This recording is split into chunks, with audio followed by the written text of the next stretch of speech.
नमो अरिहंताणं नमो सिद्धाणं नमो आयरीयाणं नमो वज्झायाणं नमो लोये सौवसाहूणम् सिद्धं शुद्धं परमीय जिणिन्दवर्णेमि चन्दमकलङ्कं गुणरयणभूषणुदयं जीवस्य परुवणं वोच्छम्। 1008 श्री मूलनायक आदिनाथ भगवान की जय। 1008 श्री गोमटेश्वर बाहुबली भगवान की जय। द्वासांग जिनवाणी माता की जय।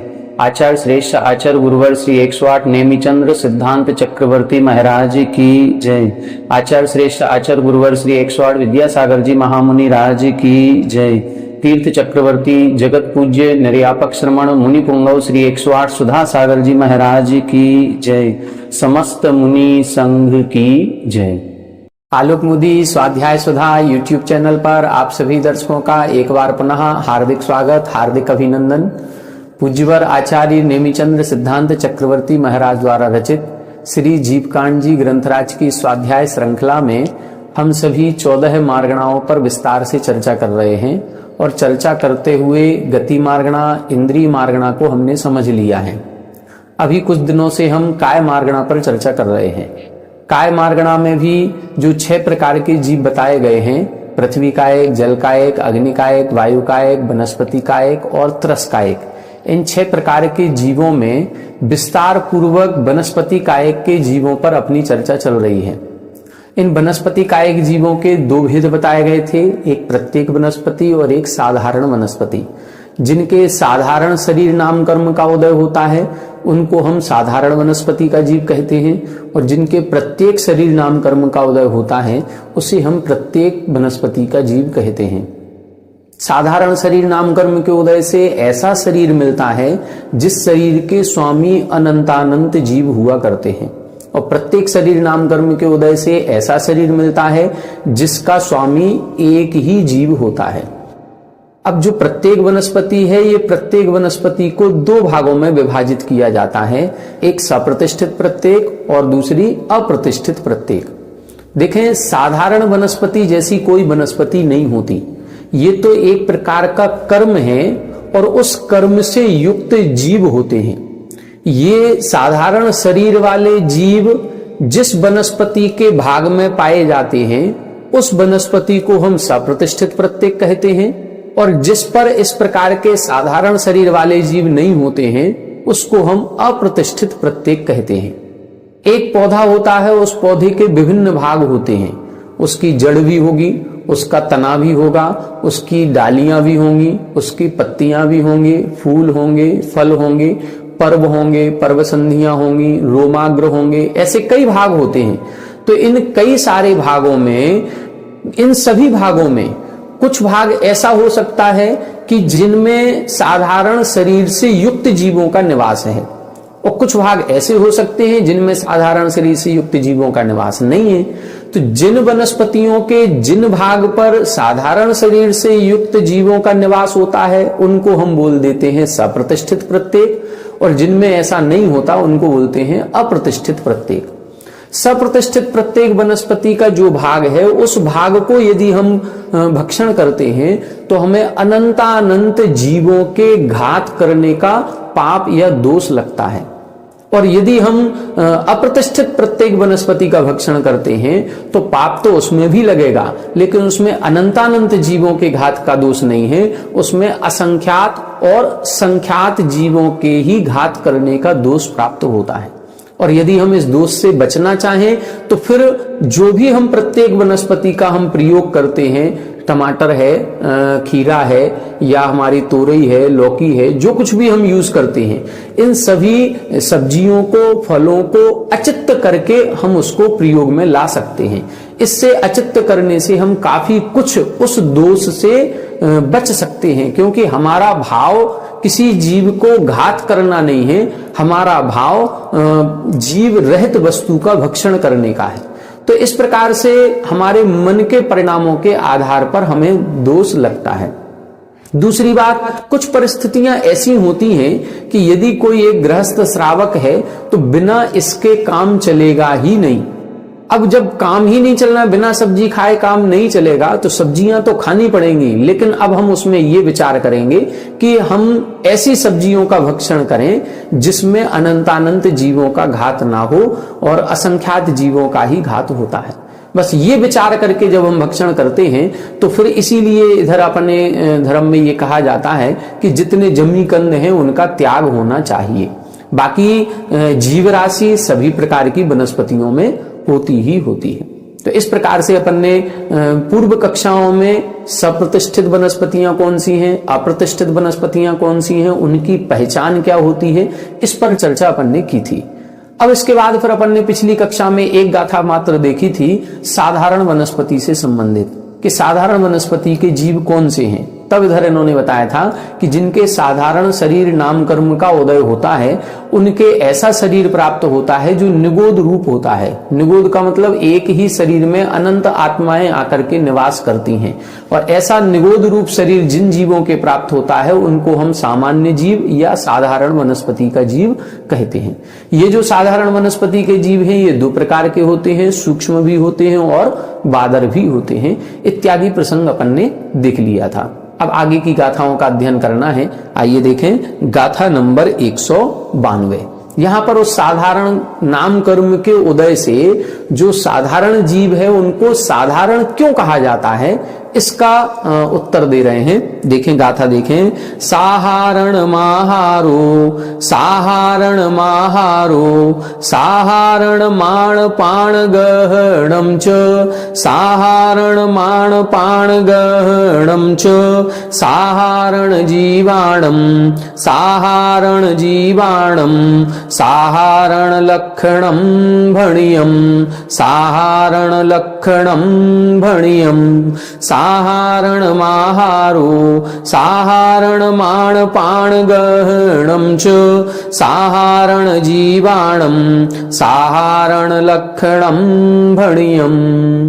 देखें इधर क्या बता रहे हैं, साधारण वनस्पति का जीव किसको कहते हैं, उस साधारण शरीर नाम कर्म के उदय में ऐसी क्या विशेषता आती है वो बता रहे हैं। साहारणम आहारो, इनका जो आहार होता है वो साधारण ही होता है।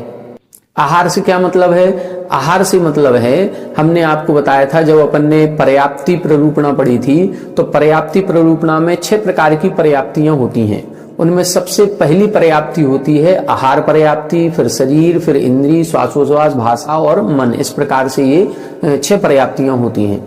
तो जो पहली पर्याप्ति है आहार पर्याप्ति, आहार पर्याप्ति का मतलब है 3 शरीर के योग्य और 6 पर्याप्तियों के योग्य वर्गणाओं का ग्रहण करना। तो अब चूंकि ये एक इंद्रिय जीव है तो एक इंद्रिय जीव आहारक शरीर और वैक्रियक शरीर के योग्य तो वर्गणाओं को ग्रहण करेगा नहीं, केवल औदारिक शरीर के योग्य वर्गणाओं को ग्रहण करेगा।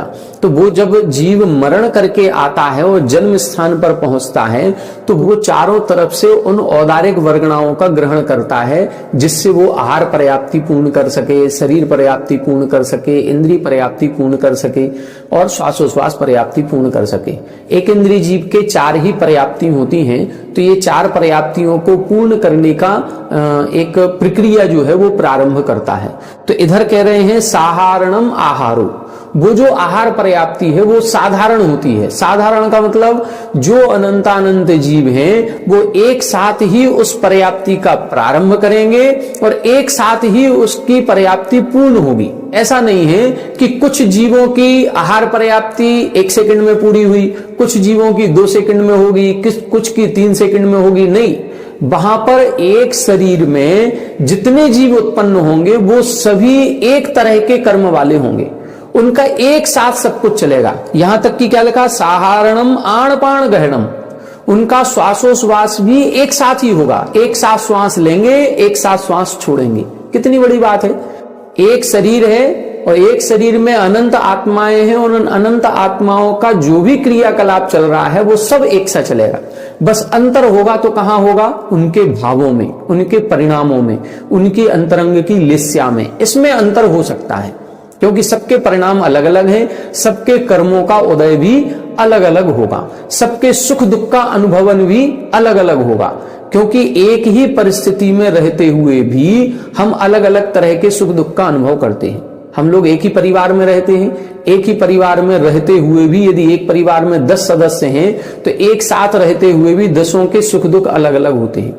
भोजन एक ही बनाया जाता है और 5 लोगों को एक साथ परोसा गया, लेकिन 5 में से किसी को बहुत अच्छा लगता है और किसी को नहीं लगता, तो उसी एक प्रकार के भोजन को पाकर के कोई सुखी है और कोई दुखी हो जाता है।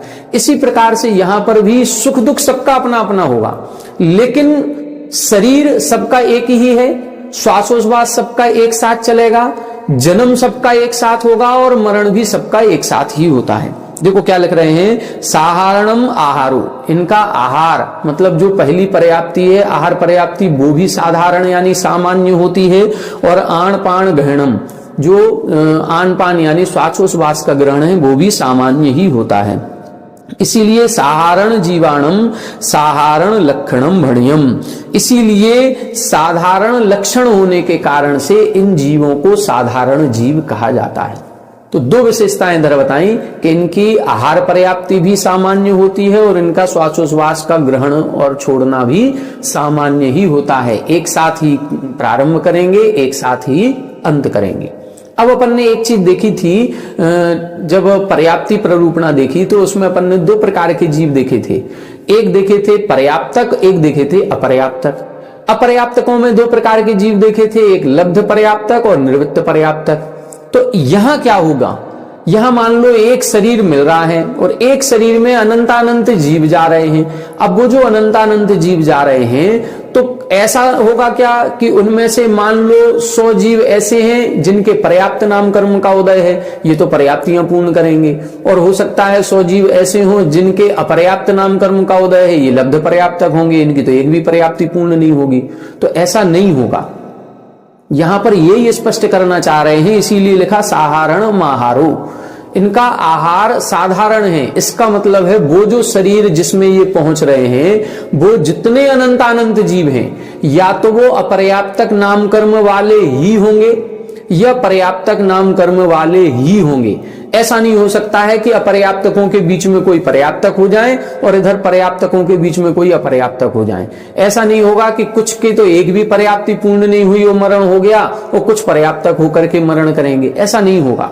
सबका जन्म मरण भी एक साथ ही होता है।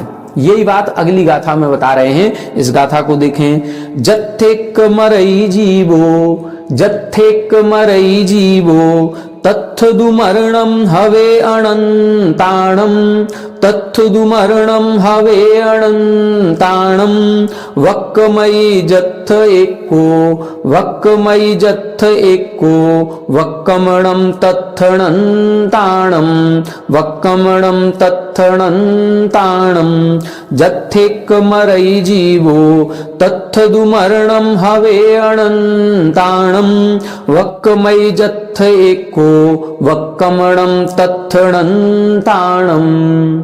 देखें इस गाथा में यही बता रहे हैं, जत्थ एक मरई जीवो, जत्थ यानी जहां पर एक जीवो मरई, एक जीव मरण करता है, तत्थदु मरणम हवे अनंताणम, वहां पर एक का मरण नहीं होगा, उन सभी का मरण होगा। जितने जीव हैं उन सब का मरण एक साथ ही होगा। ऐसा नहीं है कि एक पहले मर गया, दूसरा बाद में, तीसरा और बाद में, ऐसा नहीं होगा। इसीलिए इस लाइन से ये स्पष्ट है कि यदि उस शरीर में जो जीव होंगे तो या तो वो अपर्याप्तक नाम कर्म वाले ही होंगे या पर्याप्तक नाम कर्म वाले ही होंगे। मिश्रण रूप शरीर कभी नहीं बनेगा। ऐसा नहीं है कि कुछ अपर्याप्तक हैं और कुछ पर्याप्तक हैं, ऐसा कभी नहीं होगा। वो सारे जीवों का श्वासोश्वास एक साथ ही होना है, एक साथ ही मरण करेंगे, एक साथ ही जन्म लेंगे। जन्म के लिए क्या लिखा, वक्कमयी जत्थ एको। वक्कमयी का मतलब यहां पर जन्म लेने, इसका मतलब है वक्कमयी अर्थात प्रक्रामति।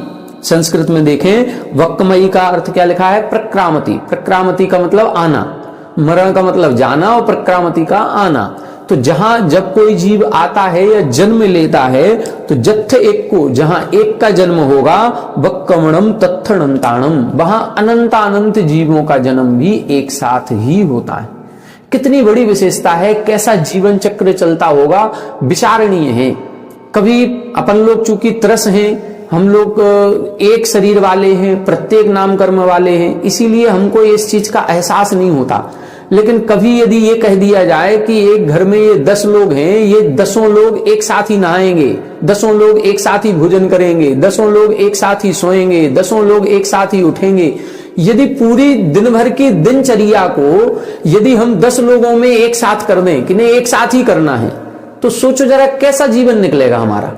हम लोग एक दिन तो बहुत बड़ी बात है, 1 घंटे भी एडजस्ट नहीं कर पाएंगे कि यदि हम 2 लोग हैं और दोनों लोगों को कह दिया जाए कि एक साथ ही उठना है, एक साथ ही बैठना है, एक साथ ही खड़े होना है, एक साथ ही सब कुछ करना है, तो हम कर नहीं पाएंगे। क्योंकि हमारी सबकी सोच अलग अलग है, सबका रहन सहन अलग अलग है। ऐसे ही वो जीव हैं, उन सबकी सोच रहन सहन सब अलग अलग है, लेकिन कर्मों का उदय ऐसा है कि उस कर्म के उदय के कारण से उन अनंत जीवों का एक साथ श्वासोश्वास होता है, एक मरेगा तो सारे मरेंगे, सबका आयु कर्म बराबर होगा, सबका आयु कर्म बराबर होगा, वो उतनी आयु लेकर के ही वहां जाएंगे क्योंकि उनको एक साथ मरण करना है।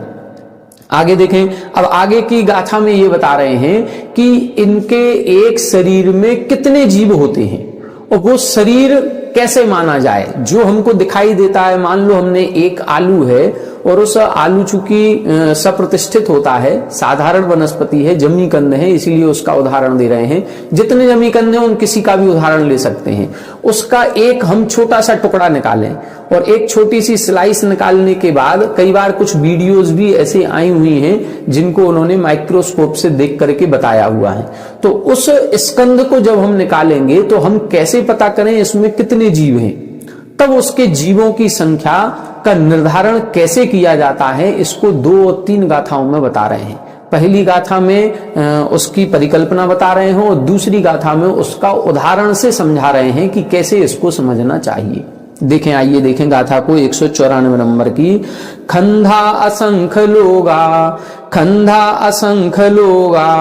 अंडर आवास पुल विदेहावी, अंडर आवास पुल विदेहावी, हेठिल जोणी गाओ असंख लोगेण गुणेद कमा, असंख लोगेण गुणेद कमा, खंधा असंख लोगा अंडर आवास पुल विदेहावी, हेठिल जोणी गाओ असंख लोगेण गुणेद कमा। देखिए, यहां बता रहे हैं कि 5 प्रकार के स्तर होते हैं इनके। सबसे पहले जो स्कंध दिखाई दे रहा है, जो भी हमने एक आलू की पतली सी लेयर निकाली है, वो एक बहुत मोटा स्कंध है। उस स्कंध के अंदर क्या होगा, अंडर जो भी निवास स्थान है, ये निवास स्थान के भेद बता रहे हैं। तो पहले स्कंद होता है, स्कंद के अंदर असंख्यातों अंडर होते हैं, एक अंडर के अंदर असंख्यातों आवास होते हैं और एक आवास के अंदर असंख्यातों पुलवी होती हैं और उन एक पुलवी के अंदर असंख्यातों देह यानी शरीर होते हैं और एक शरीर के अंदर अनंतानंत जीव होते हैं। अब कैसे लगाना है इसको देखें गाथा से। खंधा असंख्य लोगा, असंख्यात लोक प्रमाण। देखो, अभी अपन ने जब अलौकिक गणित पढ़ी थी तो अलौकिक गणित में अपन ने 8 प्रकार के उपमा प्रमाण पढ़े थे। उसमें अपन ने पढ़ा था पल्य, फिर सागर, फिर सुच्यंगुल, प्रतरांगुल, घनांगुल, फिर जग श्रेणी, फिर जग प्रतर और फिर लोक या जग का घन। अब देखें इधर, जब अपन ने गति मार्गणा को देखा तो गति मार्गणा में जब जीवों की संख्या वगैरह निकाली तो पल्य, सागर, सुच्यंगुल, प्रतरांगुल, घनांगुल, जग श्रेणी, जग प्रतर, इन सभी संख्याओं का उपयोग हुआ था। सभी का प्रयोग हुआ था कि ये जग प्रतर का इतना भाग करना है, ये जग श्रेणी का इतना भाग है, इसमें इसका भाग लगाना है, ये सब कुछ अपन ने किया था। अभी लोक या जग के घन का कहीं उपयोग नहीं हुआ। अब यहां बता रहे हैं कि खंधा असंख्य लोगा, मतलब सोचो सबसे बड़ा प्रमाण होता है वो है लोक का। पल्य से बड़ा सागर, सागर से बड़ा सुच्यंगुल, उससे बड़ा प्रतरांगुल, उससे बड़ा घनांगुल, उससे बड़ा जग श्रेणी, उससे बड़ा जग प्रतर, और उससे भी बड़ा होता है लोक। अब इधर क्या बता रहे हैं, खंधा जो स्कंद होते हैं वो स्कंद कितने हैं, असंख्यात लोका, एक लोक नहीं, ऐसे असंख्यात लोक हो जाएं तो असंख्यात लोक के जितने प्रदेश हैं उन प्रदेशों के बराबर, इतने प्रदेशों के बराबर तो स्कंद होते हैं। और फिर क्या है, स्कंद के अंदर होगा अंडर, अंडर के अंदर आवास, आवास के अंदर पुलवी, और पुलवी के अंदर होगा देह। और ये कैसे होते हैं, ये भी आगे आगे असंख्य लोगेण गुणद कमा, ये देखो विशेषता, असंख्य लोगेण गुणद कमा, मतलब यदि स्कंध 100 है तो अब 100 में 100 का गुणा करो तो कितने हो गए, 10,000, 10,000 अंडर होंगे। अब अंडर यदि 10,000 हैं तो उसमें फिर 100 का गुणा करो, तो अब कितना आएगा, 10,000 में 100 का गुणा करोगे 10 लाख। अब ये 10 लाख होंगे आवास, फिर आवास में 100 का गुणा करो तो 10 करोड़, ये हो गए पुलवी, और उसमें 100 का गुणा करो तो 10 अरब, ये हो गई देह। इत्यादि प्रकार से ये पांचों अंदर अंदर क्या है, हेठिल जोड़ी गाओ, हेठिल का मतलब होता है नीचे, अधस्तन, मतलब खंधा, स्कंध से नीचे अंडर, अंडर से नीचे आवास, उसके नीचे पुलवी और उसके नीचे देह। और ये कैसे हैं, योनि गाओ, योनि गाओ का मतलब है योनि स्थान बनाते हैं, मतलब इनका स्थान है। इसका उदाहरण नीचे की गाथा में इधर इन्होंने दिया है, उस गाथा को पढ़ेंगे तो और अच्छे से स्पष्ट होगा। पहले उस गाथा को पढ़ लेते हैं, फिर इस विषय को अपन बहुत अच्छे से दोनों गाथाओं का अर्थ लगा करके समझेंगे।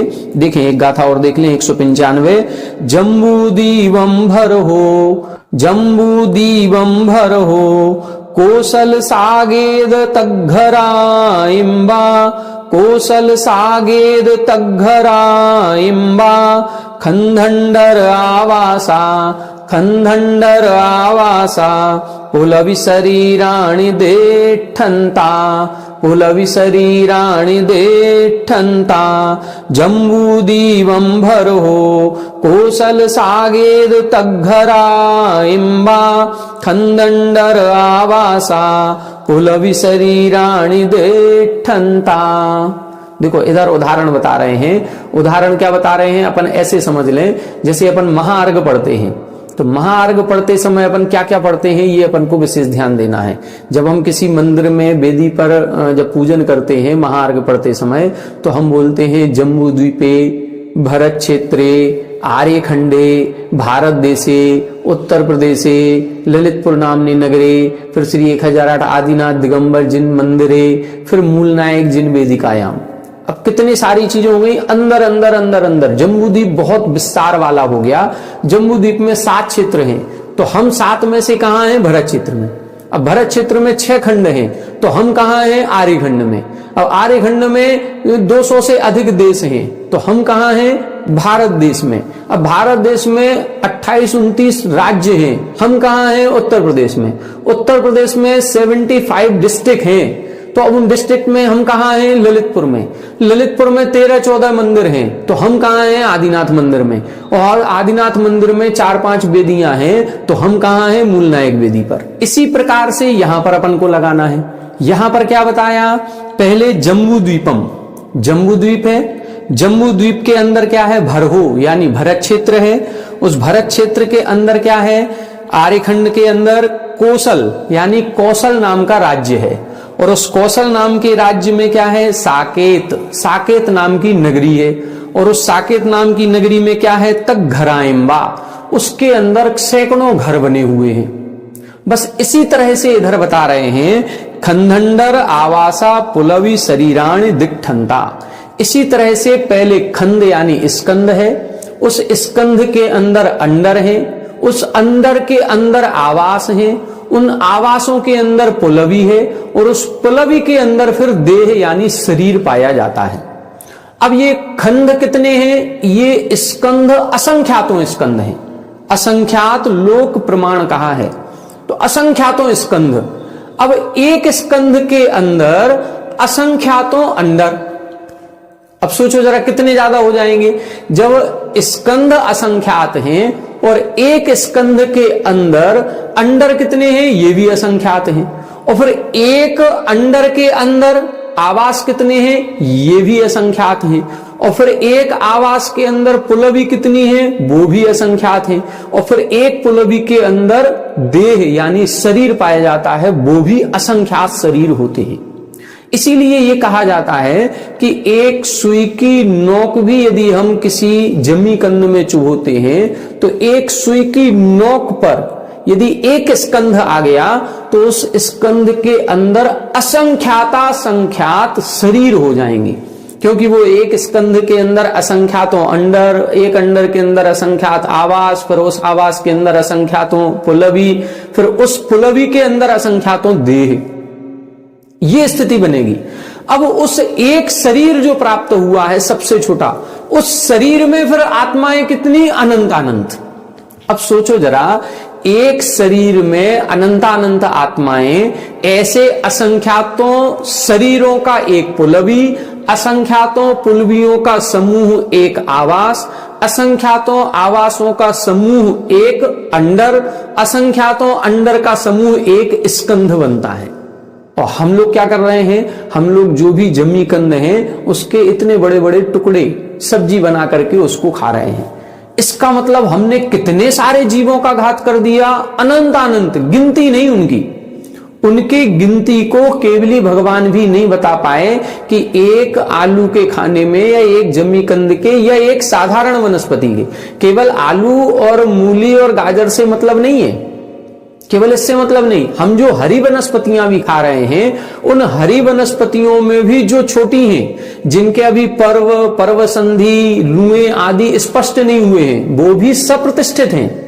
और सप्रतिष्ठित हैं तो जितना दोष आलू के खाने में है उतना ही दोष उस सप्रतिष्ठित वनस्पति के खाने में है।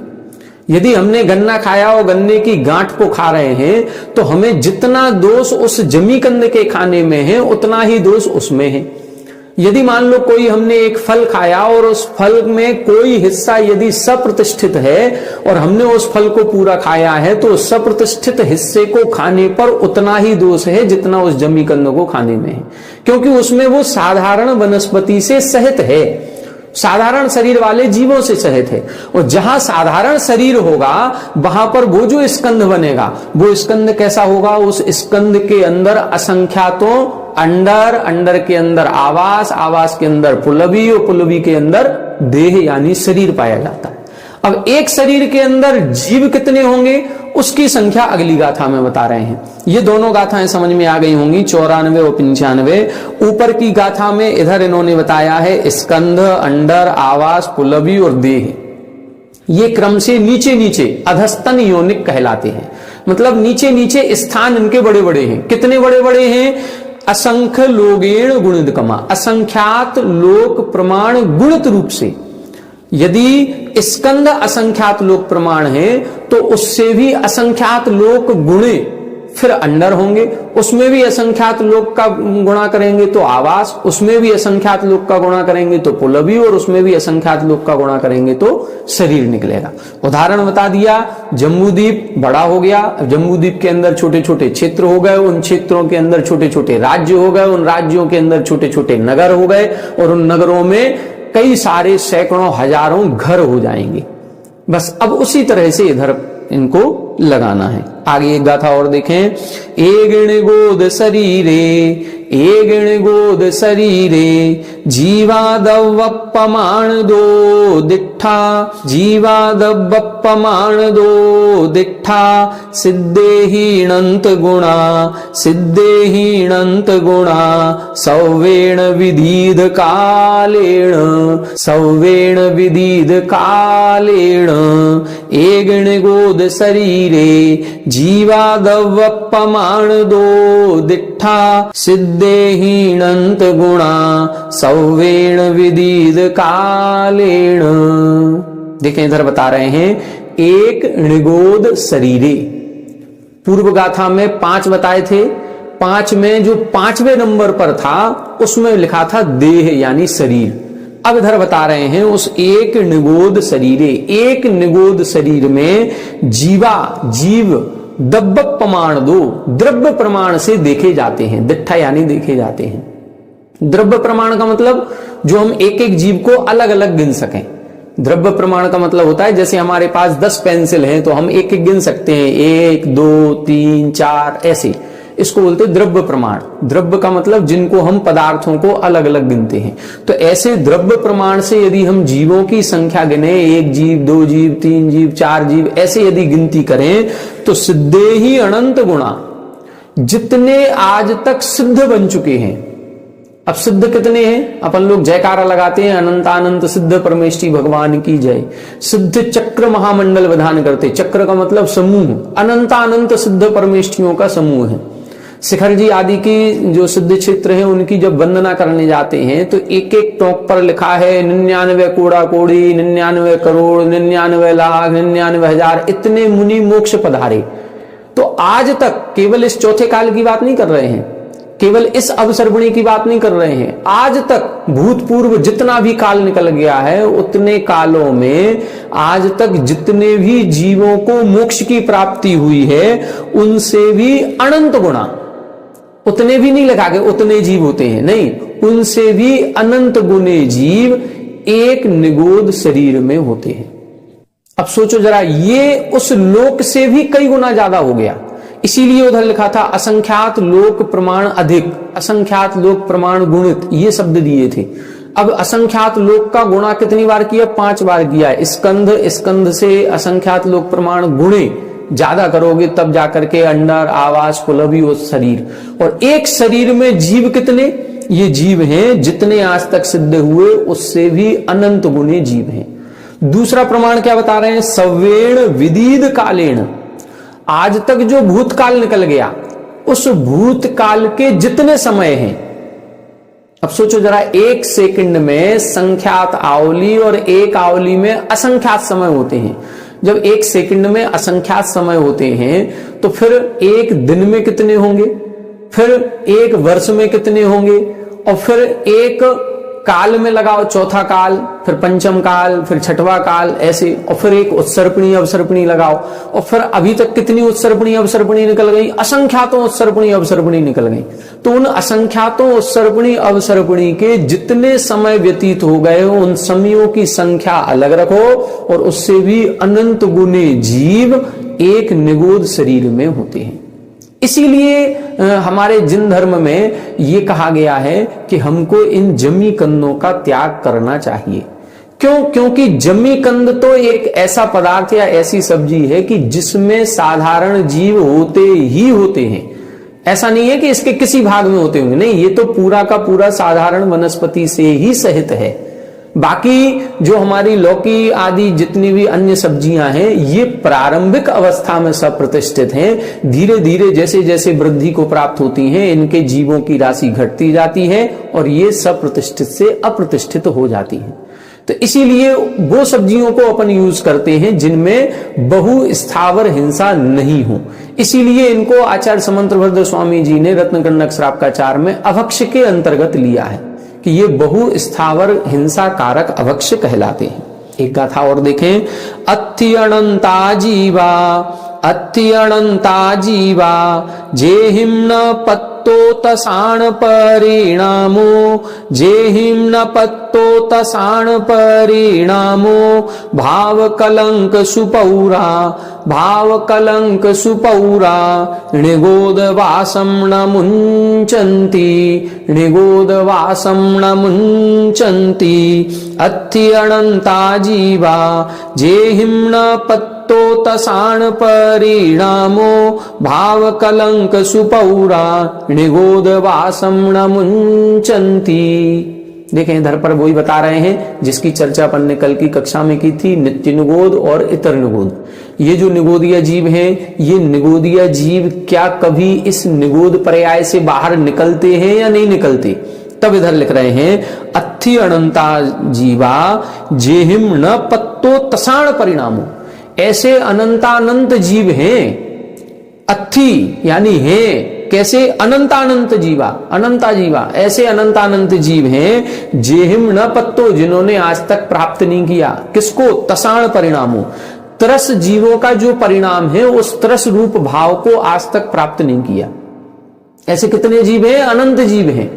ऐसे अनंत जीवों ने त्रस भाव को आज तक प्राप्त ही नहीं किया। वो कभी प्रत्येक बने ही नहीं, कभी उनके प्रत्येक शरीर नाम कर्म का उदय हुआ ही नहीं। अब प्रश्न उठता है, क्या ये कभी भविष्य में, आज तक नहीं बने चलो कोई बात नहीं, लेकिन क्या ये भविष्य में बन सकते हैं कि नहीं बन सकते? तब नीचे की लाइन लिखी, भाव कलंक सुपौरा निगोद वासम न मुंचंती। इनमें क्या है? भाव कलंक सुपौरा। सुपौरा का मतलब है प्रचुरा। इनमें अधिकतर जीव ऐसे हैं। पौरा का मतलब प्रचुर मात्रा में, प्रचुर मात्रा का मतलब बहुसंख्यक जीव ऐसे हैं जो भाव कलंक, जो अपने दुष्परिणामों के कारण, जिनके लेस्या खराब होने के कारण, निकृष्ट परिणामों के कारण निगोद वासम न मुंचंती, जो निगोद आवास को नहीं छोड़ते हैं। ऐसे कितने हैं? प्रचुरा, बहुसंख्यक जीव ऐसे हैं। अनंत जीव हैं, उनमें से बहुसंख्यक यानी बहुभाग तो ऐसे हैं जो कभी नहीं छोड़ेंगे। लेकिन कुछ जीव ऐसे होते हैं जिनके ये भाव कलंक नहीं रहता, जिनके दुर्लेस्याएं नहीं होती, जिनके परिणामों में एक निर्मलता आ जाती है, विशुद्धता आ जाती है। उस विशुद्धि के कारण से वह जीव निगोद पर्याय से छूट करके अन्य पर्याय को प्राप्त कर लेते हैं। लेकिन उनकी मात्रा कितनी है? उनकी मात्रा नगण्य है। 6 महीने 8 समय में मात्र 608 जीव निकलते हैं। सोचो जरा, 6 महीने का समय दे रहे हैं, उन 6 महीने 8 समय में मात्र 608 जीव निकलते हैं, जबकि अनंत जीव भरे पड़े हैं। इसीलिए ये एक विस्तृत रूप से एक कथन किया गया है कि नहीं निकलते हैं। वो जितने निगोदीय जीव हैं वो निगोद में ही रहते हैं, ये एक पक्ष है। लेकिन कुछ जीव ऐसे होते हैं जो पुण्यशाली होते हैं या जिनके शुभ परिणामों के कारण से शुभ कर्मों का उदय आ जाता है, तो वो वहां से निकल जाते हैं। 6 महीने 8 समय में 608 जीव निगोद से निकल करके त्रस पर्याय को प्राप्त होते हैं। लेकिन इनसे ज्यादा जो निगोद में हैं वो तो दुर्भाग्यशाली हैं ही, उनके तो पाप कर्मों का उदय है ही। इनसे भी ज्यादा यदि पाप कर्म का उदय या दुर्भाग्यशाली हम उन जीवों को कहेंगे जो त्रस पर्याय को प्राप्त करने के बाद पुनः निगोद में चले गए। कितने दुर्भाग्य की बात है कि बड़ी मुश्किल से ये त्रस पर्याय प्राप्त हुई, लेकिन इस त्रस पर्याय को प्राप्त करने के बाद भी हमने वो कर्म नहीं किए, ऐसे अशुभ कर्मों का बंध किया, ऐसे पाप कर्मों का बंध किया कि फिर से निगोद पर्याय मिल गई। इनसे बड़े दुर्भाग्यशाली और कोई नहीं होंगे। जो निगोद से नहीं निकल पा रहे हैं वो एक पर्याय की विशेषता कहें कि वहां ऐसे उत्कृष्ट परिणाम नहीं बन पाते, वहां पर जन्म मरण चलता रहता है, वहां परिणाम विशुद्ध नहीं कर पा रहे हैं। लेकिन यदि त्रस पर्याय को प्राप्त कर लिया, त्रस पर्याय में भी और अच्छे पंचेंद्री बन गए, मनुष्य आदि बन गए, देवनारकी बन गए, फिर इसके बाद अच्छे परिणाम जहां करने की योग्यता है, निमित्त है, फिर भी यदि हमने बुरे परिणाम किए हैं तो फिर हमसे दुर्भाग्यशाली और कोई भी नहीं होगा। इसीलिए ये कहते हैं कि हमको ये मनुष्य पर्याय मिली है तो अब हम ऐसे कुछ कर्म करें कि हमको पुनः निगोद में न जाना पड़े, क्योंकि एक बार यदि चले गए तो फिर वहां से भाव सुधारने का कोई मौका मिल जाएगा ये नहीं कह सकते। इसीलिए हमको अपने भावों को संभाल करके रखना है। ये साधारण वनस्पति का पूरा वर्णन इधर हो गया। अब कल की कक्षा में त्रस कायों का वर्णन प्रारंभ होगा। पृथ्वी, जल, अग्नि, वायु, वनस्पति, ये 5 काय पर अपनी चर्चा हो गई। अब 6वीं काय जो है वो है त्रस काय। वो त्रस काय, त्रस जीव कौन कौन से होते हैं, कहाँ पाए जाते हैं, उनकी क्या विशेषता है, इसको अपन अब कल की कक्षा में पढ़ेंगे। आज की कक्षा में इतना ही। आप सभी हमारे साथ बने रहें। सभी को जय जय।